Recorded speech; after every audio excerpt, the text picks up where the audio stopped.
Erythrocyte sedimentation rate বা ESR, যেই ESR প্যারামিটারটা আমাদের ইনক্লুডিং হচ্ছে সিবিসির মধ্যে, যেটা হিমাটোলজিক্যাল টেস্ট সিবিসি বা কমপ্লিট ব্লাড কাউন্ট এর মধ্যে এটা ইনক্লুডেড। এবার হচ্ছে এরিথ্রোসাইট সেডিমেন্টেশন রেট কেন করি, আমাদের ব্লাডে কোনো ইনফেকশন আছে কিনা, কোনো ইনফ্লামেশন আছে কিনা শরীরে, এসব জানার জন্য। লাইক টিউবারকিউলোসিস হতে পারে, আর্থাইটিস হতে পারে, রিউমাটয়েড আর্থাইটিস বা মাল্টিপল মাইলেমা, লিউকেমিয়া এটসেট্রা, এগুলো জানার জন্য আমরা ইএসআর টেস্ট করি এবং তার রেজাল্টটা আমরা জানতে পাই। আমাদের ব্লাডে আরবিসি বা এরিথ্রোসাইটের একটা টেন্ডেন্সি আছে, সেটা হচ্ছে এই এরিথ্রোসাইট বা আরবিসি একটা টেন্ডেন্সি হচ্ছে এরা রোলাক্স ফর্মেশন করে। রোলাক্স ফর্মেশন করে বলতে, রোলাক্স ফর্মেশন করতে বললে যারা কয়েনের মতন, এদের টেন্ডেন্সি হচ্ছে এরা কয়েনের মতন স্ট্যাক হয়ে থাকে। এবং আমাদের এই ইউনিভার্সে যেহেতু একটা গ্র্যাভিটি মানে ভর আছে, যে ভারী জিনিসগুলো সবসময় নিচে প্রেসিপিটেট পড়ে, এই এরিথ্রোসাইটের টেন্ডেন্সিও তাই। যখন একটা অ্যান্টিকোয়াগুলেট দেওয়া ব্লাড, এখানে অ্যান্টিকোয়াগুলেট হিসাবে সোডিয়াম সাইটেট ইউজ করা হয়, অ্যান্টিকোয়াগুলেট দেওয়া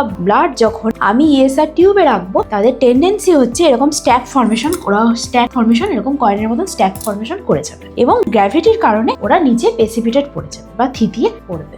এই erythrocyte generally, erythrocyte sedimentation rate generally তিনটে মেথডে করা হয়। একটা হচ্ছে ওয়েস্টার্ন গ্রিন মেথড, একটা হচ্ছে উইন্ট্রপ মেথড, আরেকটা হচ্ছে ল্যান্ডাউ মেথড। জেনারেলি ট্র্যাডিশনাল ওয়েতে আমরা ওয়েস্টার্ন গ্রিন মেথডেই করি বলে এটাকে হচ্ছে ওয়েস্টার্ন গ্রিন মেথডেই আমরা করি। এবং সেখানে হচ্ছে যে ইএসআর টিউবটা নিই, তার মধ্যে অ্যাজ এ অ্যান্টিকোয়াগুলেন্ট হিসেবে যেহেতু সোডিয়াম সাইটেট ইউজ করছি, তার সঙ্গে ব্লাড মিক্সড হবে এবং সেই টিউবের মধ্যে আমি পুরো ব্লাডটাকে ফিল আপ করে দেবো এবং ফিল আপ করে স্ট্যান্ড বাই করে রাখবো 1 ঘন্টা, এবং 1 ঘন্টা পর রিডিং নেবো এবং নেক্সট আরেকবার রিডিং নেওয়ার জন্য আরো 1 ঘন্টা ওয়েট করে রাখবো। ওয়েট করে রাখার পর 2 ঘন্টা রিডিং নেব এবং এই রেজাল্ট থেকে কিভাবে ক্যালকুলেশন করা হয় সেটা আমরা পরবর্তীকালে বলছি। আমি নেক্সট এবার আসছি প্রসিডিওরে। ফার্স্টে আমাদের যে ভায়াল থাকবে, সেই ভায়ালে আমাদের সোডিয়াম সাইটেট অ্যান্টিকোয়াগুলেন্ট দেওয়া হবে, বা সোডিয়াম সাইটেটেড অ্যান্টিকোয়াগুলেন্ট দেওয়া ভায়ালে হচ্ছে আমরা ব্লাডটা কালেক্ট করব।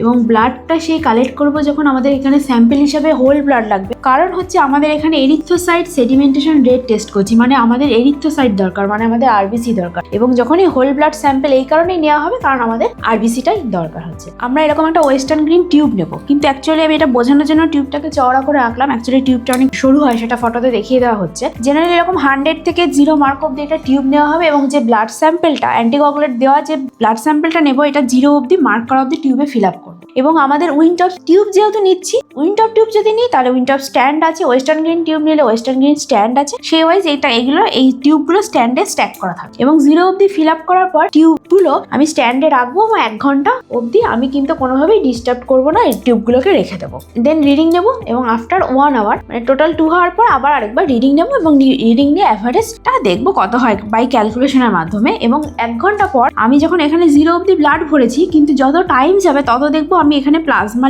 উপরের লেভেলটা যেটা আসবে সেটা হচ্ছে প্লাজমা লেভেল আসবে, আর নিচে হচ্ছে আরবিসি গুলো এখানে স্ট্যাক হয়ে যাবে এবং এখানে পিপিটি পড়ে যাবে। এই যেখানে এই প্লাজমা আরবিসি লেভেলটা সেপারেট হয়ে যাবে, উপরেরটা ইয়েলোইশ কালার, নিচেরটা রেডিশ কালার আসবে, সেখান থেকে আমি রিডিংটাকে কালেক্ট করবো।